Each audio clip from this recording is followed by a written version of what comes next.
What is up? What is up? Once again, welcome to the All Circles Media Podcast. And it is I, as always, your host with the most, Tai the Icon. And sitting next to me to my right is my partner in crime, my boss, DJ Arthritis, DJ Adam Robb. The DJ Arthritis. I need DJ to have Jizzle. DJ Jizzle. I really hope that doesn't catch on. Shout out Glenn Mintier. And with Get a us, load of this guy. literally. Joining us today is actually a near and dear friend of the studio. Please give us a round of applause in welcoming Dave Sherrill. What's up? This is Dave Sherrill, This is a great audience. Hey, yeah, Dave Sherrill, everybody. He's here. Finally. All the way from Canton. All the way from Canton, Ohio. He drove a whole 3 minutes to get here. How was the traffic on the way? It was all right. All right, good. Counter any Canton events like where you're Any Canton tomfoolery? Yeah. I feel like Canton's one of those places like you'll like walk down the street and you'll see someone like with like a wheelchair that's got like one fully functioning wheel and the other one's like made of wood. And I've seen that. and they've got scrap metal piled into it, and they're just taking it to the... They're just like... There's also a wagon attached to the back of it. Yeah. It's like half Amish kind of. Ingenuity is what it is. You know what I'm saying? That Canton ingenuity. That's what it is. Speaking of Canton ingenuity, you know we're getting a freaking water park? Yeah, that's What? it's Yeah, we're by getting the Hall of Fame village. They're like, you know what would be crazy? A water park. That's great. Next to the Football Hall of Fame. Like, Yeah. It's warm enough here for about 2 months out of the year. Yeah, I think it's so- indoor. It's, it's okay. indoor. So Even I was like, that would make more sense. It was like, I just guess put a that came Kalahari up. down here. Yeah, Just at give least- us a Kalahari already. But I feel like Canton would be that place that we're like, let's build a water park, and we're like, but it's cold here the majority of the year. Right. I mean, I think, but we're good though because we don't really have like a lot of lake effect weather. So like, you know what I mean?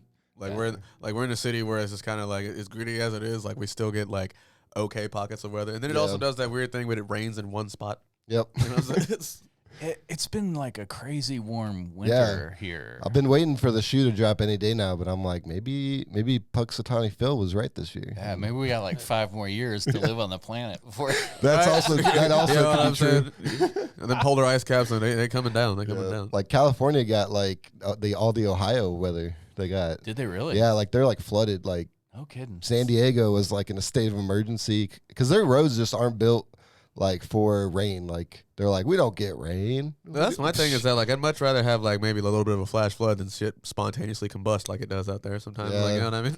But yeah, they got like a whole year's worth of rain in like a day and a half or something crazy. Good for them. Good for them. Weren't they guess- going through a drought? I think they'll be all right. Yeah. But anyways, so let's get into it. Dave Sherrill, Canton native, Ohio native, or what, give us a little Actually, background. Where are you Texas. actually from? Yeah, I am from Keeter, Texas. Peter, Texas. Population about 16 people. There you go. What made you want to come out to Ohio from Texas? I came for the mild winters. Yep. He came for the sunshine. It's like I'm tired of the tumbleweed. I need tumbleweed. I came up here for a job, and the job ended, but I kind of really enjoyed it. I'd met a bunch of cool people, and I was part of the arts district, so we just kind of stuck around and had fun with it, and I really enjoy Canton, Ohio. I think it's a blast. Yeah. And this is a good. I like the Rust Belt. I like seeing all the So weird- like, how long have you been here in this state? about 10 years. About 10 Yeah. years old. Yeah. I feel like I met you guys when you first got like, cause you guys opened up Arrowhead, like I think not long after is when I like stumbled in there and I was like, Yeah. what do you guys do? You just released your album, California. Yeah, California Addict. Yep. Yeah. Yeah, that was a good Was time. that after the Skid Row days? Yep. Yeah, it was about. Did he have dreads when you met him? No, that No. was this is post dreads because He my hair did was on thinning just on his back, though. just on the back hair. Yeah. He didn't have it done. He just didn't wash for a long time. Yeah, there was a point when I think I had those, and then I noticed my hair was thinning, and I was like, I should cut these off before it does, it officially is gone, and then I couldn't stop it. I've never seen you with dreads. Yeah, dude. but yeah, if you go back on my Instagram, on my Facebook, like profile picture, you'll go back far enough, you'll see it. That's awesome. Yeah, those were fun days. So my thing about it is like what brought you like so like the job was what brought you out here. So like Yeah. and the people is what made you stay. So, like, what brought up the idea of just opening up your own shop in the arts district? Like, you know what I'm saying? Like, were you part of, like, putting that giant tentacle on the side of the building and all that other stuff? In that time, I was drinking a lot, and that seemed like a good idea to open a vintage store in a town that doesn't need a vintage store at all. Like, so great idea to start with. But Yeah. It was pretty rough. Doing the vintage store was very difficult because, like I said, it's just nobody goes downtown to shop for vintage stuff, and they would come down and see us. But when we first opened, our store was like the size of this room. Yeah. So you would walk in and turn around and be like, okay, gotta go, see ya. And then you come back a month later and it's the exact same stuff. And you're like, why would I ever go into that store again? So we just kind of got a bigger store, and then we struggled with that and tried to do everything to make it work. And it never really was profitable. So, like, what were you guys selling? Just, like, antique art pieces or, like, just antique, like, furniture and stuff like that? Like, what? Vintage clothes, cameras. This is the first thing I bought from you guys. It stopped working, but that's with Polaroids. Like, you get maybe, like once you start using them again, like, you get maybe, like, 6 months, and then they're like, they just crap out. They're like, I'm old, and this is a plastic. Give it back to me. I'll sell it again. Yeah, dude. Where were you getting your vintage items from at the time? Garage sales, auctions, thrift stores. I'm a big thrifter, and we do a lot of that. But you find some really interesting shit in thrift stores, for real. Oh my god, you guys like do some of the craziest things. Oh yeah, I thrift shop a lot. Do you go to the bins? So I go to the bins, and I also go so like what I like to do is I'll go to the exchange. You know what I'm saying? Yeah. Like, because I like old toys. Yeah. So it's like I'll go and I'll look for like old Power Rangers with the flipping heads, or like, you know what I'm saying? Or like old Transformers that like they don't make anymore, because like people like they have these things. They're like old VHS tapes, like they don't even like have in rotation. If you go to these like little antique video game shops, or like these little mom and pop shops that have like there's a PlayStation 2 game that I've been trying to find for like years that still costs about like $200 just to like buy it. What is it? It's Def Jam Fight for New York. Def Jam Fight. Yeah, it's literally a fighting game with all my favorite rappers in it that came out. And, like, that's pretty awesome. That's a great concept. Oh yeah, dude. You could be Snoop Dogg, you could be Method Man, Redman, Flavor Flav for some reason.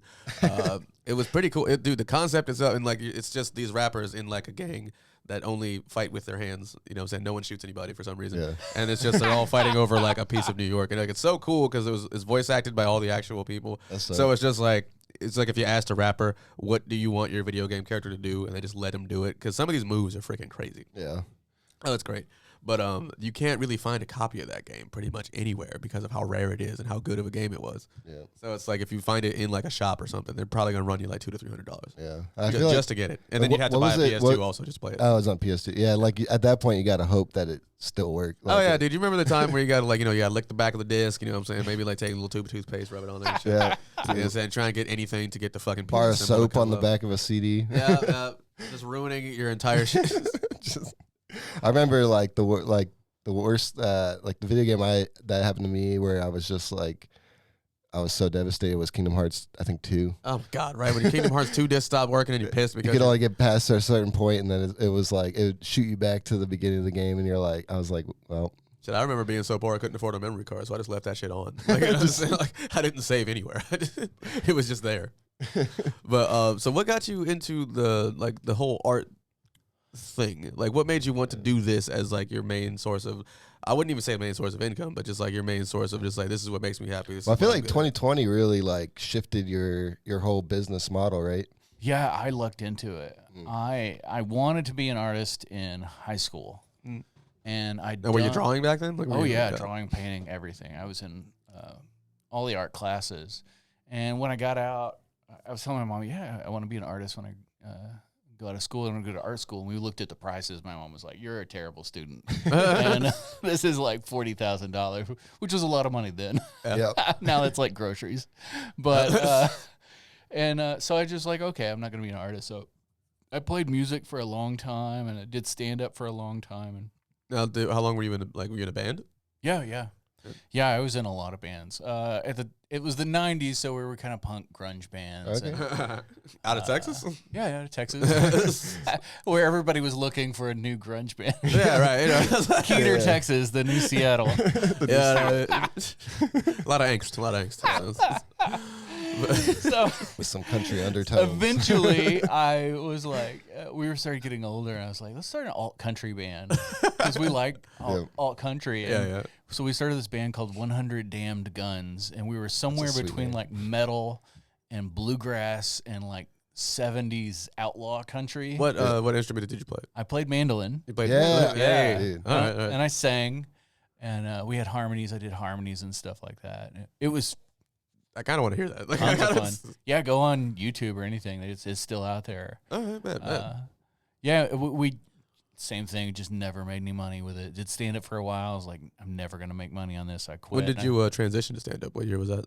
2009, 2008, something like that.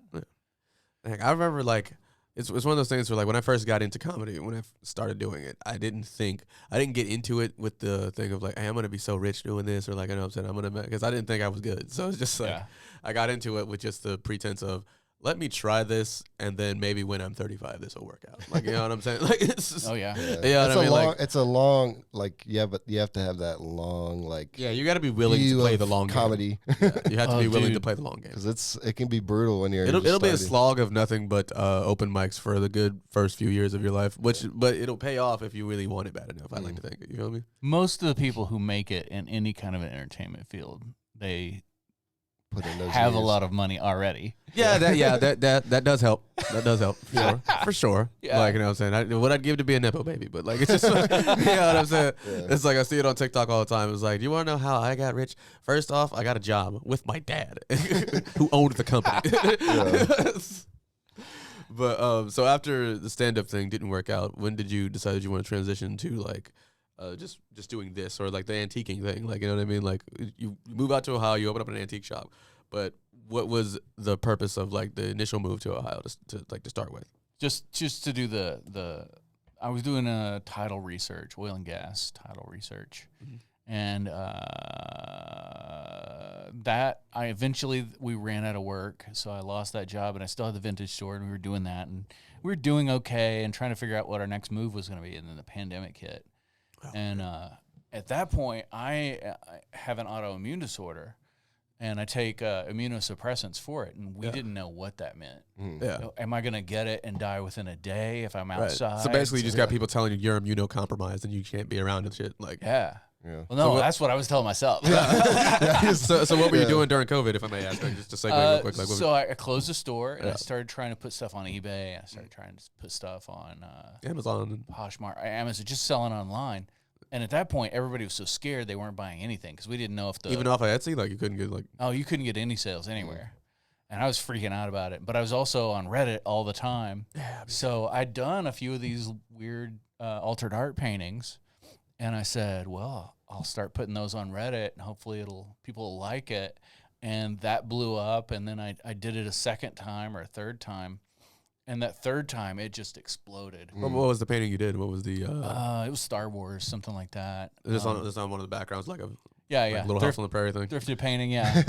And I did a really elaborate one. I remember my friend Jevin, he commissioned me to do a painting. He was like, I'll give you $300. I was like, oh my God, $300. Yeah. Right. I can spend all week doing. Right. Start sweating a little bit. It's like, oh, geez. Yeah, I made this like really elaborate one, and it blew up on Reddit. Just absolutely exploded. And I ended up in Newsweek from doing that. That's awesome. It was pretty weird. And Newsweek.com.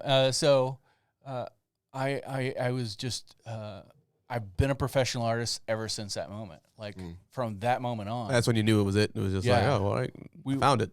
We were getting, when it blew up on Reddit for 2 or 3 days, my phone was just constantly cha-ching, cha-ching, cha-ching, cha-ching. Well, just people asking for commissions, or just people Orders. just liking it? Well, I had a website. Yeah. I had a You're selling website with prints. 126 orders on it. For that painting. That I'd done in like 3 years. All I'd done is like 126 orders. And then I was getting 500 orders a day for prints. Oh. and we blew up, and I still was like, well, I can't hire anybody because I don't know what they're going to get COVID and come into my place. Yeah. So I just shoved everything in the store backwards, and I put tables just everywhere. And for months, I just filled orders, and I just did it by myself, blah, blah, blah, blah, blah, blah, blah, blah, blah. And finally, I got done with them, so I started painting again, and it's kept up. People enjoyed it. And then TikTok started becoming popular on that, and I've always performed and stand-up, and I was like, I could do videos and make them funny and stuff. So I started making videos. I really enjoyed it. And now that's kind of my bread and butter is I just take something from a thrift store and I make it as weird as possible. And So just make a fun video out of it. What got you started with the altered art idea, with the altered art path? Like it was just like you decided one day you're looking at the state and it looks like a little house on the prairie and it's just like, it'd be fucking great. Aliens. Or just like, what I'm saying? It's like, what if I just put a face hugger on that bitch right now? Well, I didn't invent it. Shame to say, I'd seen people do it before, but I had a painting in the store, and I'd had it for 2 years, and I'd marked it down to $5. You're just waiting for someone to grab it, basically. I was like, I can't believe nobody wants this beautiful painting. I look back at it, and it's not a very good painting. Yeah. But I said, you know what? I've seen Banksy. I had a Banksy book, and Banksy does these every now and then. He'll like shopping carts to a river or something like that. So I said, well, if I'm going to throw it away, I might as well just do this and see if people like it. And everybody flipped out. Everybody's like, oh, that's amazing. Keep doing it. I was like, oh, yeah, okay. And I look back at that original, the paint part that I did, and it was just terrible. I didn't use a reference. I didn't. You just kind of free-handed it? Yeah, I just kind of made it up as I go. I didn't know how to paint. I never really worked with colors at all. So like the only formal training with like art is just like regular school stuff? Like, high school. Springtown High School. Where all good artists are born. Yeah. So it was basically just having the confidence to just do it, just to take the leap, just to be like, all right, I mean, like, shit, turns out I'm actually pretty good at this. Like, it's well, I'd always drawn, so I had kind of that going for me. But when I started working with paint, it really and working with other people's paintings. Because you have to fit the style, kind of, right? Yeah. You have to fit style, you have to fit lighting, you have to fit perspective, you have to fit everything so that it really sits into the painting. So it doesn't look like a sticker or like So let me ask you this about the one you have behind you right here. So like where did the idea come from to where it's just like, all right, what would look good? Godzilla versus Kong, because there's enough open space for it, but how do you make it fit with the rest of the theme of like, what I'm saying, them two people just looking up at what should have been an empty sky? And it's just like, what would be dope is if there was a giant monster fight instead. So like, where do you get like the impetus for what do you look at the painting and then it's just like, all right, here's what I want to put, and now you go about it from there, or do you look at all the other stuff that's in the painting and then like critique it from there? I used to take the painting and I'd prop it up under my TV. I've got a TV on a dresser. I prop it up under there, and while I was watching TV, I would just look at the painting also, and I just kind of daydream about all these different things that would happen. Then I started photographing them and printing them out, and then just kind of sketching on top of it. And then now I kind of can just visualize it because I've done it for so long that a lot of times I'll look at it, I'll say, well, now I've got a catalog of like, okay, well, this has to be something Godzilla size, so something. It's got to be like a kaiju, or make something into a kaiju. Right. So what are some of the craziest like commissions that you got after you started doing this? Like, what is like, have people asked you to put certain things into these paintings where you're just like, all right, well, somebody wanted Danny DeVito with his guns from It's Always Philly. Oh, okay. Always Sunny. Always Sunny, and he's fighting Godzilla. I did that. I almost actually. I kind of want to see that. Actually. When I lived out in LA, I almost walked onto the set of It's Only Sunny in Philadelphia. Like I was, because they filmed near Skid Row once, and I was just like, just walking by, and some lady was like, "Sir, you can't go over there." And I was like, "That's how I get to where I live." And they were like, "You got to go another way." I was like, "What are you talking about?" They're like, "They're filming It's Always Sunny in Philadelphia over there." I was like, "Can I be on it?" They're like, "Get out of here!" Some crazy dude with red dreadlocks. Like, that's my house. Yeah, I was like, "But I'm trying to get to Skid Row." And they're like, "What?" Do you live on Skid Row? Yeah, that's nice. I thought I told, didn't I? I knew your album was California Addict, but that was during his wanting to help everyone phase. Yeah, during Skid Row. I worked at one of the missions out there, it was called Union Rescue Mission. It's like one of the biggest ones on Skid Row, and it's in the heart of LA. Like it's in the thick of it. Like you walk outside and you're like, oh, that dude's just doing heroin across the street. Yeah. People fall asleep in bushes and shit. Yeah, or that guy just passed out with a bowl of ramen noodles by his face. Like, that sounds like me. Some things I've seen. So you weren't a junkie. No, I was where You worked with junkies. So I was right out of high school, and me and a group of my friends from church, we were all like, we were like, we're gonna save the world. And so we used to go to like Haven of Rest up in Akron, or shoot, what's the one downtown in Canton?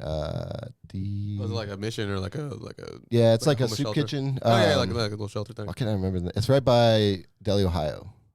I'm blanking on the name. Refuge of Hope. That's what it was. I don't think it's there anymore. Is it? No. Okay. Yeah. I haven't been there in a minute, but so basically, you just kind of got the whole. I got into it, and then I ran into these, or through YouTube, I found these guys called Enoch Magazine, and they were like these punk rock dudes. Like my friend Nate had like a 3-foot tall mohawk, and just these cool dudes that were like going and feeding people on Skid Row, and I was like, these guys seem cool. And then they go to like Warped Tour and interview bands, and I was like, these people are doing some cool stuff. And so I got a hold of them, and I was like right out of high school, like 18 years old, and I went out there for 3 months, and then went back off and on for a couple of years, and then I lived out there for a full year, and then moved back here. I'm completely disappointed that you weren't a junkie. I thought California Addict. I was like, oh, he went through some stuff. Oh yeah, no, not at all. No, that's it was a story of just kind of like all the like people that I met. I kind of synthesized it into one like narrative for the album. He had like a billion jobs before he became my boss. Like, yeah.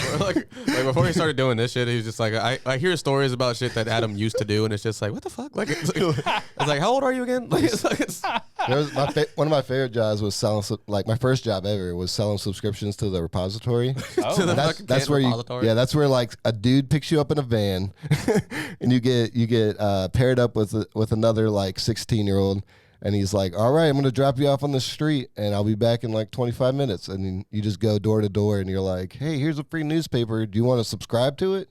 And then like people just showing up to their door with no clothes on. You're like, what the? Like, dude, put something on, bro. Was it in good neighborhoods or like? Was it in Canton? You're like you're going to like weird parts of Akron, and like, damn. Yeah, you're in some weird spots sometimes. You're meeting some weird people. It's like, well, here's a repository. Yeah. It's like, you say suppository? Like, ain't nobody put suppositories in me. Actually, Dave, you were telling us before we got on here about your I almost last week I was in the hospital. I almost died. I don't want to bring everybody down, but it was a pretty serious. I OD'd on suppositories, but. I'm okay. It turns out you really do have to take a buttload of them. Bing bong. The patience of you guys made me make that longer. I was like, they both know it, and they're being polite. I'm like, well, let me tell you this story. They're like, well, I can't wait until like when Sullivan comes of age, you're able to tell him all the crazy shit that you did. Oh yeah, dude. It's just like back in the day, I was friends with your old man. Your old man, you almost got stabbed by a drug addict with a kitchen knife. Is that true? Yeah, that's true. Yeah, that was when I had dreads. I was one of those. I was like, I'm surprised. Like looking back on it, I'm like, man, how did I not get like stabbed or something out there? Because like. In my mind, I was like, nothing can stop me. I'm going to go just talk to people. I'm doing the Lord's work. You can't get in my way. I would go and talk to like some big jack dude on the street who's like obviously selling drugs. And I'd be like, hey, man, you got some time to, like maybe you should change your life up. So you're just walking up to people giving unsolicited advice when they're already like at their lowest. Like, hey, man, I'm trying to be friends, trying to help you out. And they're like, who's this? Did you approach it like with God at front, or did you just approach it with it just like, hey, like, my strategy like was kind of like Robert Downey Jr. in The Soloist. You ever seen that movie with Jamie Foxx? Yeah. Because actually I've seen that dude because it was based on a true story. Nathaniel Ayers, he lived at this place called I think it was like the Lighthouse or something like that. But he still lived there, and he studied at Juilliard, and he ended up having schizophrenia, but he was really good at the cello. And so some days you just be like hanging out, talking to people on the street, and then you just hear cello music, and you're like, "That's that guy. I was like, hey, That's Jamie Foxx." That's that Jamie Foxx dude. Yeah, but I kind of just tried to be friends with people first, like that, like approach somebody with like a bottle of water or something, and just Like, hey, get do you to need know some help people. type shit? Yeah, because I realized early on, like when I first started doing it, like especially one of my jobs was just like getting people used to the idea of maybe going into the program, which is like a detox program. And so I'm like, you just build friendships and relationship with people, and then like slowly get eventually you spring it on them like, yeah, drugs are you're bad. like, hey, Okay. maybe I see more for your life, something like that. It was hardcore. Like after that, I was pretty depressed for a while there, because like you just like you think you're making progress with somebody, and then they just relapse or disappear, something like or that. they relapse, or See, now something. I kind of thought that's got to be how that dude on Soft White Underbelly feels. Like whenever he just goes out and just like buys a prostitute like dinner, and then like starts paying for her bills because he thinks that she's out there like getting better. Turns out she got a brand new pimp and shit, and he's just kind of been paying that dude's bills the whole time. Oh jeez. And then interviews them both anyway afterwards. Like, yeah, so you've been robbing me. It's like, how's that been going? And they're both just sitting I there don't know like, if I've yeah. seen that. You've never seen that? Yeah, go on I'll Soft check- White Underbelly and just look at some of the people he interviews. Like you'll see the first section of interviews, and it's always people who are like either on Skid Row or people who need help, and he'll give them money, set them up real quick, like make sure that they're not doing bad after he's done with the interview, because it's really tragic stories. But then he'll do a follow-up interview where it's just like, well, I've been giving you money for months now. How's everything been going? Have you been doing the rehab like you promised? Have you been doing this and that? And it's either they're most of the time worse off, and if they're not worse off, they're always just like, oh, well, I don't live there anymore, but now I'm on a different drug or something like that. Yeah. So I imagine that has to get to you after a minute, to where it's just like, I've tried my best to help these people, but like they have to want to help themselves type shit. Does he make money off of selling the video? So I think he's monetized through YouTube and just through the charity work he does also, because he does. He's got to be well enough off to where like, because he's the guy that did that about the family, about the inbred family or whatever. Oh, yeah. Okay, like, he was he's the guy who West Virginia. Or yeah, something? deep in the Appalachian Mountains and shit. Keeter, Texas. Yeah, he's the guy that went out there and interviewed those people and stuff like that. So it's like he does this, like he helps the downtrodden, but sometimes the downtrodden be getting in his pocket sometimes. It's just like, that's gotta suck. Oh yeah, like really, really bad. Yeah, it's hard. It's, you get kind of discouraged, and then you're like, man, what am I really doing out here? So is that what made you switch to the career change of like wedding DJ, or like? No, that was a long road. I just, it turned out to a point where I was almost basically like as broke as like just your everyday homeless person. And I'm like, I had my car broke down in Arizona, so I was living with my aunt for a second, and then I was like, I can't be out in the desert this long. I'm a ginger. I'm like getting burnt every day, carrying SPF 70 in the car, with me everywhere I go. He's feeling the slow change of like his beard getting bigger, and now he has to start drinking IPAs. Yeah, that's kind of. I ended up taking all my stuff that I had at my aunt's, and I took a Greyhound bus back to Ohio and started fresh. Is that when I met you? Just somewhere around there, yeah, all right. Yeah, Cool. Yep. So just good times. Thanks for no help then. I met you a year before. You would have given me a bottle of water at least. Yeah. Hey, I think I feel like I shopped at your store a lot. But I still need water. Yeah, you did, I still need hydrated. Actually, most of the art in here, I sold you. So dude, I got nothing people to complain constantly about. think that's me, and I'm like, no, it's Dave. Good enough. But you have no idea how many times we have to explain who the Big Lebowski That is. is not Jesus with That's not a people drink. come in here thinking that it's Jesus. Like, Hey, can I plug my Lebowski show? Oh yeah, actually, definitely. yes, you can. March 9th, I think, Oh. at the Palace Theater. We're showing the Big Lebowski. We're calling it the Let's see, biggest Lebowski. And I'm going big. I just got a sponsor from Dude Jellies. that's awesome. So one of the winners of the contest is getting a brand new pair of jellies. So what is a dude jelly? What is it? The The shoes. dude wears his shoes that they had in the 80s. They're clear plastic. They're like flip flop kind of sandals. Okay, Yeah, but they Like hold clear your whole Crocs? feet. Yeah, like clear Crocs. Yeah, if Crocs were clear and incredibly uncomfortable, but the dude wears them in the movie, and I hooked up with these people, and I bought a pair of Crocs from me, but I just messaged him. I was like, hey, I'm doing this thing. You want to send me a Pair of clear shoes. pair of uncomfortable clear shoes? I got them when it was like 20 degrees out. God. And I got him. I was like, I'm going to try these things on.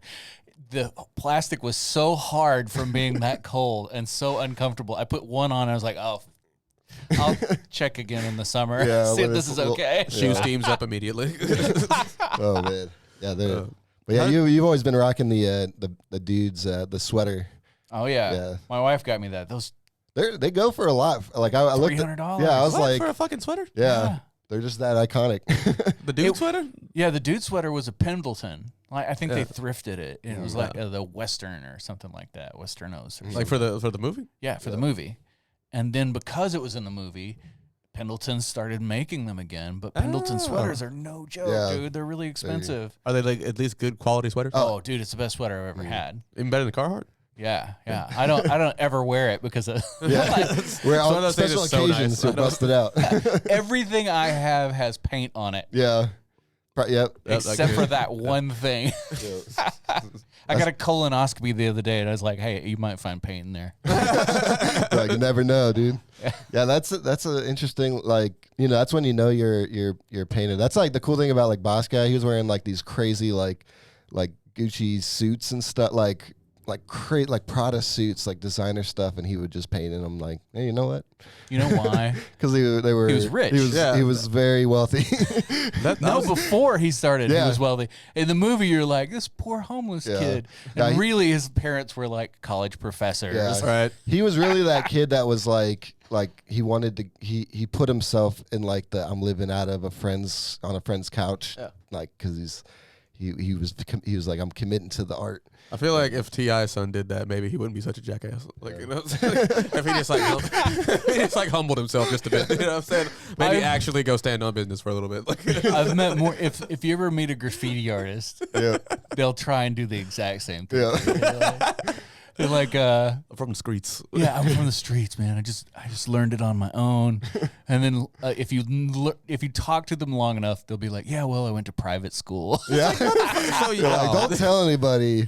It's like I was huffing paint. in my I went to parents' MIT, and I was gonna be an engineer, but then But then the art just spoke to me. Yeah, I pivoted. Yeah. But who are some? I don't know if I've ever asked you. Like, who are some of your big like art influences? Do you like? Are you big into like watching documentaries and that kind of stuff, or do you just? I don't know. I like watching people do art on social media. Okay. That's fun Like, for me. watching other people paint. Yeah, I like watching other people paint. I take a lot of online courses because I can't afford art school. Hey, you know what? That's A lot of that shit you can get online for free if you like. Absolutely. If you know if you have to know where to look. If in the 90s I wanted to give myself an art education, I would have had to drive into the major city and then maybe buy college textbooks and read them and then try and figure it out on my own. And now I can go on YouTube. Anybody can be a professional artist now. Yeah. It just takes a lot of effort and a lot of work. Yeah. And a lot of like you just have patience. to build on your skills that you got. Like, Yeah. it's cool because like even you like this last year I kind of started delving into painting a little bit. So you were like, get that off the wall. Like, this is Dave only. No, But, actually, mine looks so much better because of your art. yeah, thanks. Yeah, I put them up there to make yours look more professional. I always felt like an amateur until I saw your art next to mine. I was, now, Okay, I got it. You did compliment. You did say that Mama Puff. She's great. She got some good stuff. Oh yeah, definitely. I am- My favorite one that she did is that one right there with the moon. It looks like an obligatory. Yeah. Now that tattoo we on a got white the guy's two arm. cameras Like, set up, you can't really see that wall anymore. that one needs a werewolf. I'm going to tell you right now. Like, It does. It does. Like, I'm gonna take it and put a werewolf on there. Hell yeah. Did she do this one over here too? yeah, The those naked lady? two. Yep. All right. Naked Moon Lady and Moon Road Trees. Yeah, I don't know if they have names, but I like that the type of trees that she used are the obligatory white guy tattoo. Like, you know what I'm saying? Like the one on the arm. It's just, the treescape that they all get for some reason. yeah. But no, for real, critique my art. Tell me what I'm doing wrong. He actually wants an art critique. Yeah. Tell the people what sucks about it. You know what's really good about it is that you have good control of your colors. I like it. As far as like contrasting, or what are we talking about? What does that Okay, mean? you see that one that's green, right? Yeah. The green is very bright. Yeah. An amateur artist will do like green bright and red bright and yellow bright and blue bright. Yeah. But you learn to, especially like this one with Master Puff in the middle of it. Yeah. It's got 2 small yellow eyes, and that's what you want. You want one color that's dominant, and you don't want a lot of it. You just want a little bit of it, and you've got that. You could study composition, and that would help quite a bit. Composition is like if you were to trace a painting in like 10 seconds, just those lines. Oh, okay, yeah. That is composition. And what it does is it makes you think about where the painting pieces are, and you get like, okay, when you're taking a photo, the rule of 3, the grid system. Yep. That's what you want with painting too. So you want perfect world scenario, and with art, there's nothing's a rule. It's just a suggestion. Right. Okay, you take your grid system, your rule of 3. What you want is an interesting piece here, an interesting piece here. If you're listening along, this is a video, so they can. Okay, so you want one here, one here, one here, and one here. Yeah. So that when you look at the painting, you go, "Oh, that's really cool. Yeah, that's really nice. Oh, that's really good. That's cool. Yeah, look at this one again." And then you end up in a loop. So you see the whole painting. But if you just have one thing in the corner, you look at it and you go, "Oh, I saw everything." You walk off. But you want people to end up looking in a circle at your art. And you've got enough focus points, but they're kind of like that two-sided and then modern day and then the red thing. It's all pushed way out towards the edges. Yep. If you moved those in and kind of lined them up like a photo more. Yep. But that's the easiest thing to learn. So you're almost there. Okay, you did the color, and that took me years to figure out.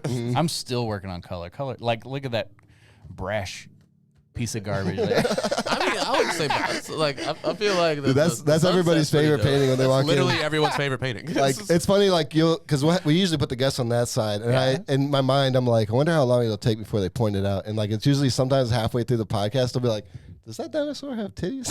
We gotta put a black piece of tape over the. We gotta censor the titties whenever someone else uses this room for their podcast. Unless they want to. I always give them the option. I'm like, you know what? I was like.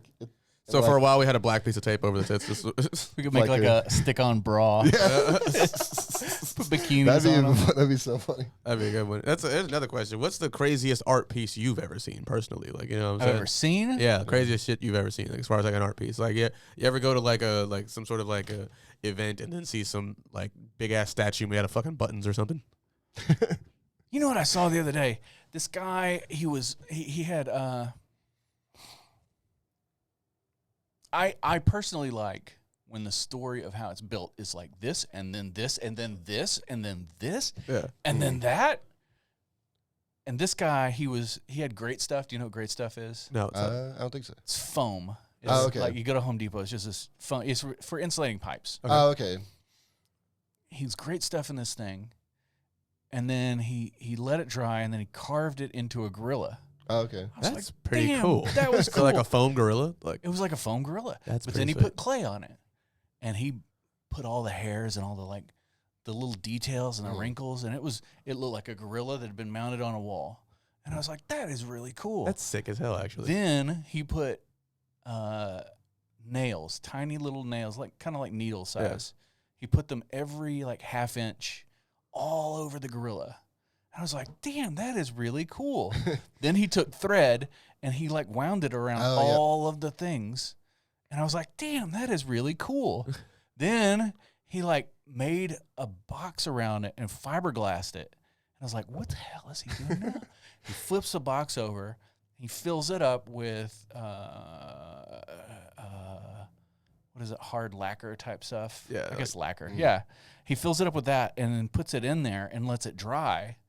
And he takes it out of there, takes off the fiberglass, and then he polishes all of that. So it's like, when you see it, it's looks like a glass gorilla with needles and thread, and then a really good sculpture underneath it. And I was like, I would have never thought to do that.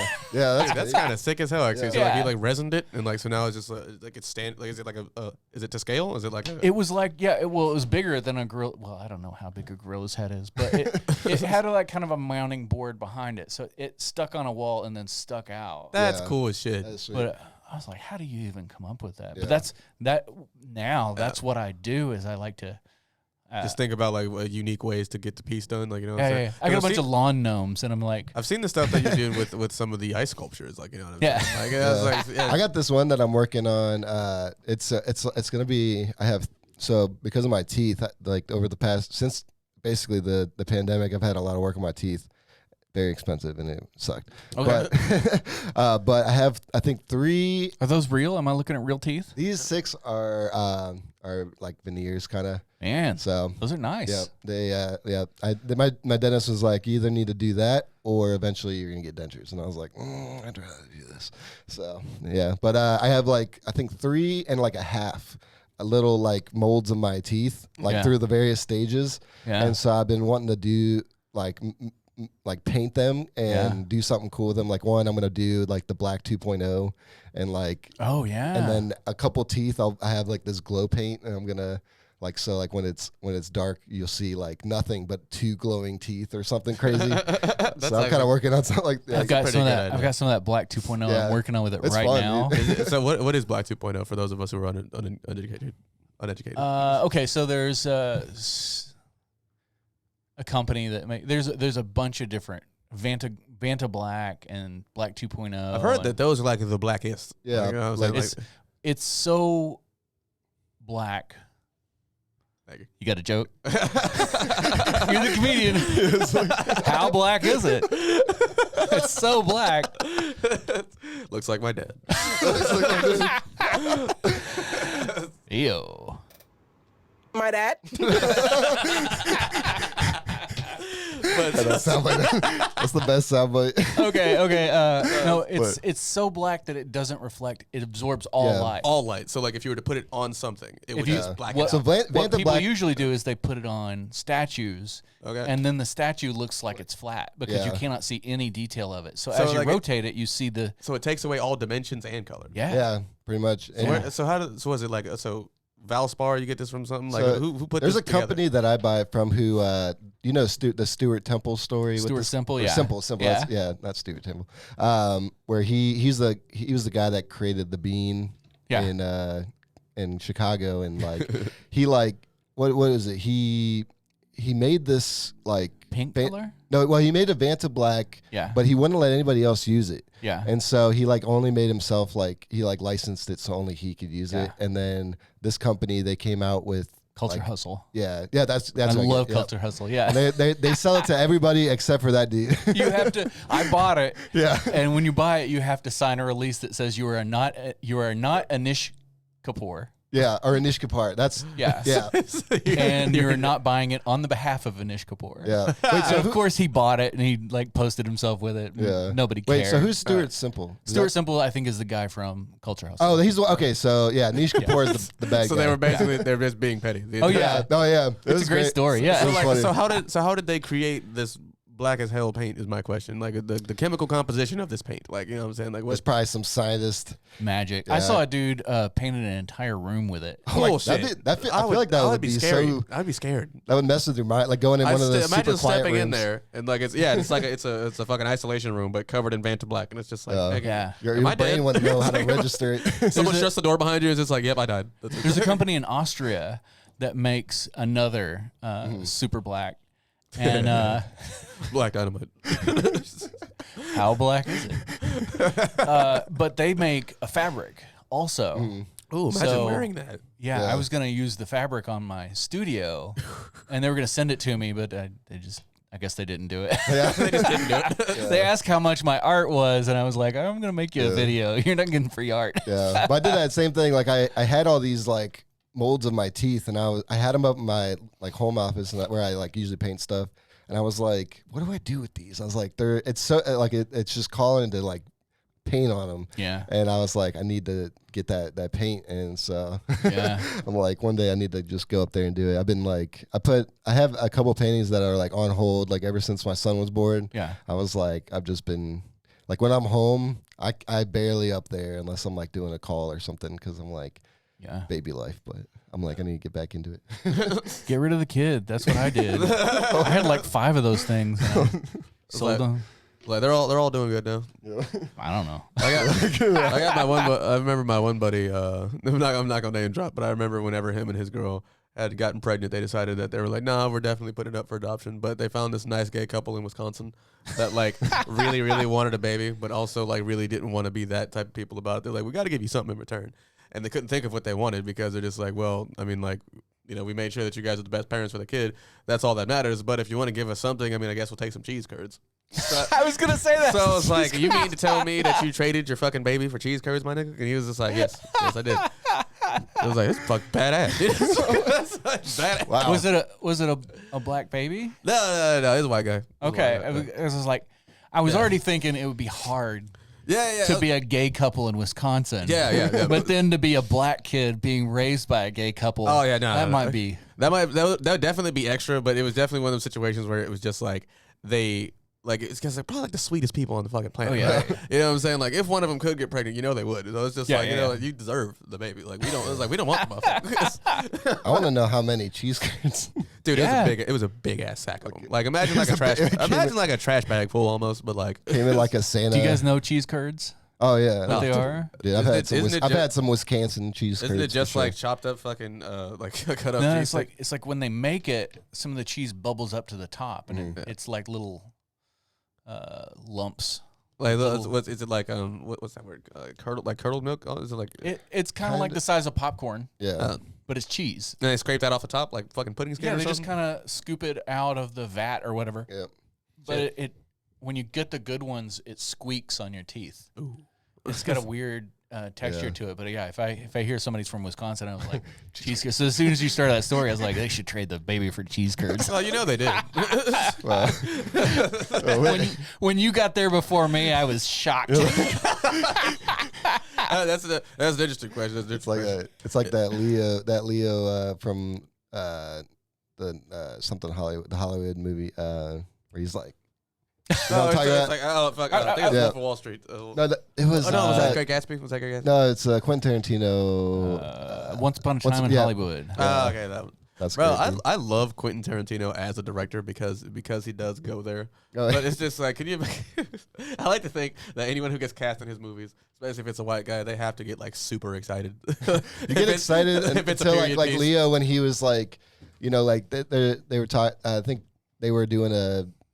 Interview and he was like, how like when you got the role for Django Unchained, like how long did it take you to be like to like register that you got to say the N-word a lot in that movie? And he was like, it took a second. Like he was like, usually in a Quentin Tarantino movie you say the N-word but you're not a racist. Dude, imagine sitting next to like the people you have to say it to like the entire time you're shooting. Yeah. And you're just like you're just apologizing the whole time. Like, I don't mean it. I don't mean it. That's my type of humor, so I love making people uncomfortable like that. I would stare at them. I don't think I could do it.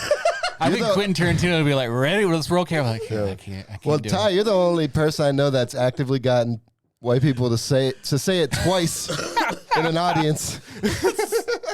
It's wordplay because it's just like you kind of like they don't want to say it, but that's why it's funny. that's why it's funny. Everybody wants to. If you tell anybody you can't say a word, the first thing you're gonna think is like, I really want to say that word. What really threw me is I was watching it on Instagram Reels the other day. There's this comedian that said, "Listen, I think that that black people should be allowed to say the R word." Because I used to work with a special needs group of kids, and I sure as fuck think they say it still. And every time I call them on it, they're just like, "What does it mean?" So I sat there, I thought about that concept for a second. I was like, you know what? Like, if it is just words, these are still things that like can cause like damage to people. Yeah. Psychically, like psychic damage, I guess what you would call that. But like, I don't know how else to quantify being able to say certain things that I consider funny but don't want to come off as offensive or whatever. Because even though if I personally didn't take it the wrong way, and if I know that someone's intent behind what they're saying isn't meant to come off that way, and I still take it that way, it's gonna be a me problem at that point, right? So it's just like, as a comedian, for example, it's my job to talk shit, not necessarily punch down, but talk shit. So no, I don't think it's right that Chris Rock got slapped in the face for some shit that he said about, somebody's wife. Whatever worse things have been said about other people on different award shows. You know what I'm saying? On way different award shows. Remember that time Ricky Gervais called out everybody for Epstein? That was the best. Like, I watch that all the time. I still watch that clip because it's just like, and then he didn't get slapped. So it's just like, you can say things within reason, but I think that the pronoun thing it's just a great way to address the ridiculousness of like how far people can take this shit sometimes. You know what I'm saying? You're saying pronoun because that's your preferred pronoun. Yeah, my preferred pronoun is nigga. You know what I'm saying? Like that's how I identify. And it's just like, you don't have to say it, but you're a bigot if you don't. That's all I'm accommodating, but I'm gonna pass. Yeah, you know what I'm saying? See, I'm also accommodating. But it's just like, I think it's a pretty awful trade. It's great, though. As a white race in history, we've done some awful things. Yeah. But what we did to black people in America is fucking terrible. Oh, for sure. And the penalty is I can't say one word. Yeah, that's not really a very one word good that y'all invented. So that's kind of suck. You know what I'm saying? It's like I said it. I invented it. Damn it. That was funny. One time I was riding in the car with Charlie, and he was like, "You ever like?" I think he asked me if I've ever said it. I was like, "Hell no, bro." I was like, I do, and I was like, "Is this wrong of me?" I was like, "I do." Like if I'm listening to a song and they're dropping the N-bomb, I was like, "Can I replace that with ginger?" And he was like, you know what? he's like, "I think that's fun." I think it's healthy to say it every now and then by yourself. Just go in the bathroom. You know what? I don't mind if people say it in private because I know that sometimes you kind of have to. But like whenever, so like the most awkward shit happens whenever you're with, like I said, I date specifically white women. So like it's. I'm sorry. It's all that's available right now, but it's Ohio. So like that's true. So until I can branch out, it's the only option I got. So like at this point, it's the interactions are always great because it's like they don't know how to act around us sometimes whenever you're dating one of their children. So it's just like it's really hilarious whenever they try and relate to you, but it's saying some of the most outlandish shit. Yeah.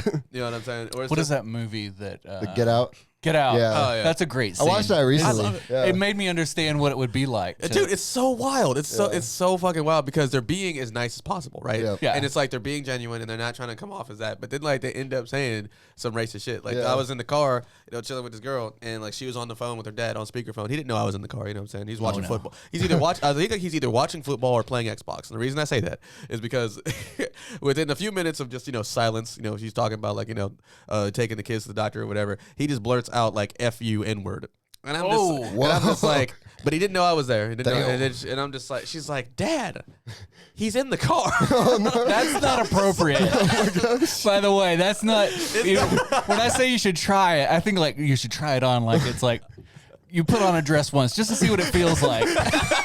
But you don't go online and be like, "Hey, I'm wearing a dress." Yelling at football players. Yeah. Oh yeah. And I was just like, "Yo," so it makes me wonder, like when he stubs his toe in private, is he's like, "Ah, fuck it." You know what I'm saying? It makes you wonder. It's a terrible interaction to have, but it's just like he didn't know any better. You know what word makes me very uncomfortable? The LGBTQ comedian brought back. Noise doesn't bother me, but queer does. The word queer doesn't all of the words in LGBTQ mean gay? Like every single I one. think queer means all of those. Yeah, like lesbian, that's gay. Bi, that's gay. Gay, that's just gay. And then queer is also gay. So like it's literally the entire LGBTQ, and then the plus part is just a premium subscription. So it's just like, so it's just gay plus. Gay plus. And as a part of and again, I'm part of the alphabet soup troop, so it's like I can't even I'm part of the LGBTQ some other stuff, so I can't fucking. It's weird. I keep telling everybody, it's just like, yeah, I might identify as that, but it's just like I'm literally like the entire first half of the word. Like I'm technically just gay. Like no matter what way you want to put on it, like it's just like I'm only gay sometimes though. Yeah. You feel me? Like you wake up in the morning, you want a croissant or a baguette. It just you're gayish. Yeah, gayish. Yeah. Say gay adjacent. Gay adjacent. You feel me? Or just.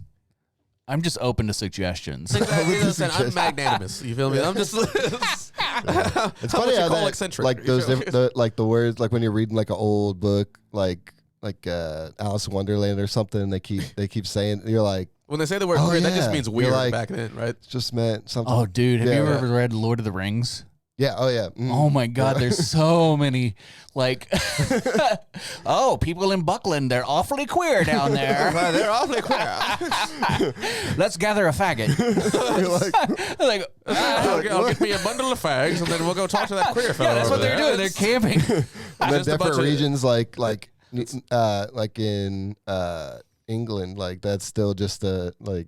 It's literally just the whole story of that is just Aragon and all of his otters, just like just a little hairy dudes trekking, smoking a peace pipe together. Yeah, but But that's what I like about Middle Earth and all that extra stuff. Like fantasy is one of those things where it allows you, and same thing with like video games and art. Like it allows you to do or be whatever you want to be. So if I were to ever like play an RPG or to do like a self portrait, I think I like to spice it up a little bit with just like things like or aspects that like that don't exist, so that way I can make it like a little bit better.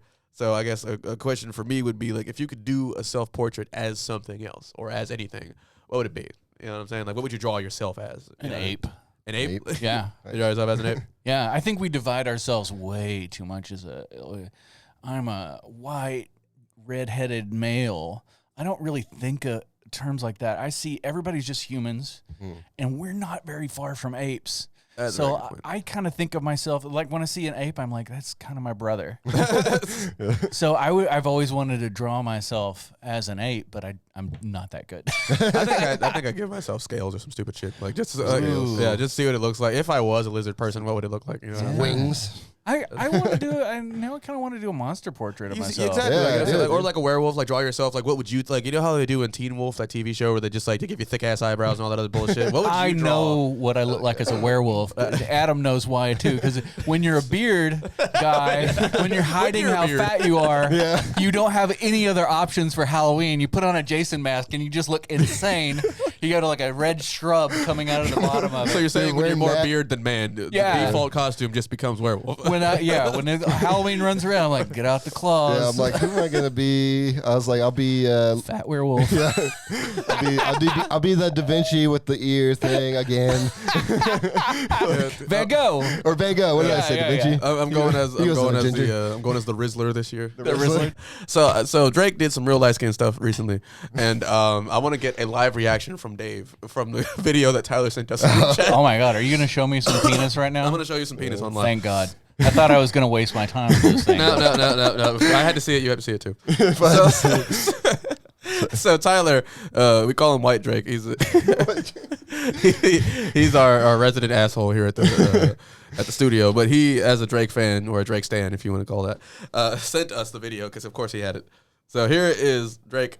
This isn't the sex tape. This is just him. This is just him playing with himself. I hope he's doing a helicopter. I think he is. Yeah, there it is. Now, tell me what you think of this. Just give us your honest opinion. Wait, were there other people in the room? No, it's just him. It's just him. It's him in a mirror. I'm gonna have to bleep out your phone. Better than me. I'm just like, dude. It's a good size. That's what I was like, why is that the only thing I had to say about it? Like, like you know what? All right. All right. He needs to get a little harder though. You squeeze the base of it and it kind of like it's like a water balloon. So it's just like my reaction to it was just like, well, damn. You know what I'm saying? Shit. Did he send that to like someone he was into? I think so. But here's the thing: like, if they didn't leak it, he did it himself. Like, He secretly has an album coming out. right? You know what I'm saying? This is just a preamble. Yeah. Did you count the fingers? He may have. This may be AI. I was say he might be going back to Take Care of Drake. That's crazy. We're about to get a whole new version of the Tootsie Slide. I feel like everybody. So like you guys know like Taylor Swift. She has like announced her album at the Grammys. Beautiful penis, by the way. Dude, Yeah. Taylor Swift's penis, gorgeous. Also, really long back. and like I love when they panned around the room at like Ed Sheeran and like Olivia Rodrigo, and everybody was like, "Damn it, now I can't release a project for at least a year." Right? Because, dude, it's crazy. Like, who do you think has? Well, let me ask you this: who do you think has the most toxic fan base? Because I think it's the Swifties. I personally think it's the Swifties. Like, Star Wars. Star Wars. Star Wars. Oh yeah. You know what? You might be right about that. Those guys just like to complain. Yep. Yeah. I never realized I was stupid until I started getting into like So you're getting the fandoms. recognized as a Star Wars creator. Yep. And then Yeah, I don't know anything. I love Star Wars. I've seen every Star Wars thing. Yeah. I don't remember any of it. I partied really hard in the 90s. So like you were just there for the laser swords. You weren't there for the lore. Oh, Like, yeah. it's- Yeah. For me, I saw the prequels. Yeah. Yeah. Mhm. Yeah. Episodes fucking 4, 5, and 6. Yeah. I saw that in the 90s. I was like, that was the best shit I've ever seen in my life. And then like Patton Oswalt started complaining about, Yeah. I don't want to see Boba Fett when he's a little kid. And I why was not? Like everybody. Yeah. That, It's like that literally wasn't everybody good. Yeah. It was Me when I personally, got. I was like, yeah, that is what I call pod racing. And Yeah. then fucking Darth Maul with the double-sided shit. I'm like, That was awesome. Come on, Dude. how is that not the I was, coolest shit like- you've ever seen? Because I was probably like when the first one came out, I think I was like 9 or 10. So I was like, I loved them, and like pod racing was like the best N64 game. I love that shit. But then like as you get older, you're like, there's a lot of like politics in this movie. Like, Yeah. It's and it's literally very just that. dry for a lot of this movie. Oh, it starts Like, off these with movies. two like Koreans, like stereotypes. Yeah, like they're all like very. Jedi yeah. Knight, we should not have done this. They're like, Oh, that didn't need they to got the be. Jamaican, influence. Oh, dude, and Jar with the Jar. Gungans and like. Bro, you know that dude got death threats for that? Yeah. Like people he got Dude. death threats for playing and the, Jar Jar Binks. and the Like, kid that played Anakin, like Oh, he's he got schizophrenic bullied now, yeah. so bad. Like He's traumatized. I feel like the only ones that came out unscathed was like shoot, what am I- shit, Obi-Wan. yeah, No, Ewan, I saw McGregor. an interview with Ewan like a few days ago, and he was like, when the first movie got lauded so hard, he was like, we have to do 2 more of these fucking one of things. these, and like he is by far like of those prequels, like Yeah. like he is amazing in all yeah. 3. Oh, Like Yeah. He there's did great. not he did not drop the ball at any of those. Qui-Gon Jinn, like with I'm not blanking on names. Freaking Liam Neeson. Yeah, Liam Neeson. He was probably like, thank God. Like, Yeah. Oh yeah, I he's got like, out. thank God I died the first film because like that shit like just, You know, or the original Obi-Wan Kenobi asked to be killed off. Oh really? Yeah, he wanted to die. He was like, I don't want to keep doing it. He was like a classical actor. Yeah, oh, yeah. Alec Guinness. Yeah. And he was like, yeah, if you can kill me off, that'd be That'd be great. great. I don't want to do more of these movies. He's like, I'll pop in at the very end. That's actually why they froze Han Solo's, because Harrison Ford was like, I don't want to. Yeah. I don't want to keep doing this. Come on. I wonder if like because the amount of fans and how toxic it was, because I remember this apparently the Phantom Menace was a big deal, was a really, really big deal when it came out. It was Yeah. because the first 3 were so successful. So like people were like fucking like, beating down doors and shit, like trying to get like copies of the film. Like people were like trying to like get to Skywalker Ranch to get Yeah. like a hard copy of the film before it came out and shit. I can't imagine what the actual actors had to go through. Oh, yeah. Whenever they're being recognized on the street as like Leia or Luke or shit. The only one I think that Luke Skywalker came out of the best out of all of them because he got so much voice acting work after that. Oh, yeah. Like he became like the Joker and like just about every other cartoon character you heard after Anakin. Yeah. And then came Mark back Hamill for the was the movies. And it's just like, you know what? I fuck with it, but it was just like I can't imagine what his life must have been like all the way up to that My point. favorite interviews of him, like when the recent 3 came out, and he was like, between each movie, he was like, what are we doing? He's like, this doesn't make any sense. Yeah. And they were like, well, we got to make them. And I'm like, all right, come on, guys. But that's their job, though. Yeah. That's their very weird job. Yeah. I think that's Take about 6 months and be Star Wars for. Yeah. I think that Rick and Morty probably has like the second best, like the second most toxic one, like the second most toxic yeah. fan base for real. Just for the people who are like fans of it. I'm also a fan of the show, but not like that. You know what I mean? Who's It's like we don't even want to admit. podcast with the comedian with the podcast that's a shaved head and he sells supplements. Oh, Joe Rogan. Joe Rogan, yeah, he's yeah. probably got a pretty Oh, dude, seriously. Yeah. Seriously. toxic. A lot of life. I mean, Bro- don't get me lot wrong. of bros. I respect him as a person, but the Brogan universe is fucking full of some weirdos. Tucker Carlson fans. Chuck Carlson fans. Andrew Tate fans, Andrew not so Tate, much that's anymore. another toxic They community. kind of like, you know what I'm saying, the whole manosphere kind of like is dying down recently. They remember that whole era of the internet where it was just a bunch of like dudes who were super successful on one side of the table versus a bunch of chicks who are gold diggers on the other side, and then just like filling the air with a bunch of nonsense. Oh, You know what I'm yeah. saying? It was like, if you don't make over $10,000 daily, then you're not even a man. And then, and then if you don't tell your girlfriend that she is allowed to have male friends, then you're just a pussy. Like I remember there was a whole like slew of that on the internet there for a good while, like where they were trying to turn everybody into incels. And it was just like, I'm like, dude. You get like maybe- middle schoolers that are like Yeah. yelling at their like female teachers, like, you ain't gonna teach me. It's like, you got to get in the kitchen. You're Oh, like, it was jeez. just like, What a weird fucking like era. It reminds me of like old school Xbox chat rooms, but like out loud now. Out loud. It's just broad like, daylight. Yeah, like in fucking broad daylight. It's out under the rock from It's like, can't we go back to the underground where it was, it was cool. You know what I'm saying? Where somehow, even though I sound like this, people knew I was black. Like, it's just fucking weird. It's just oh man.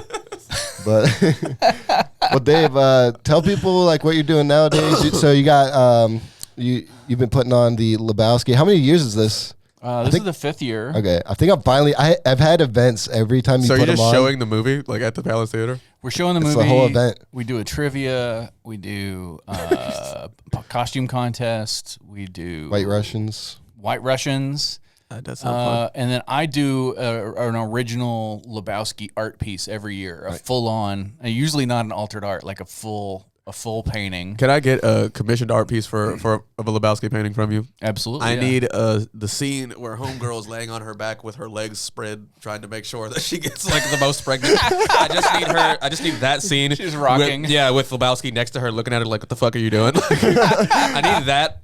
But I want it like, top down, like how we saw it in the helmet. So I can put that on my wall so when people walk in, that's just what they see. Increase inception. Yeah. I want that scene. Yes, that's awesome. I'm headed to Pasco, Washington next week, 14th, 15th, something like that. I'm doing a convention.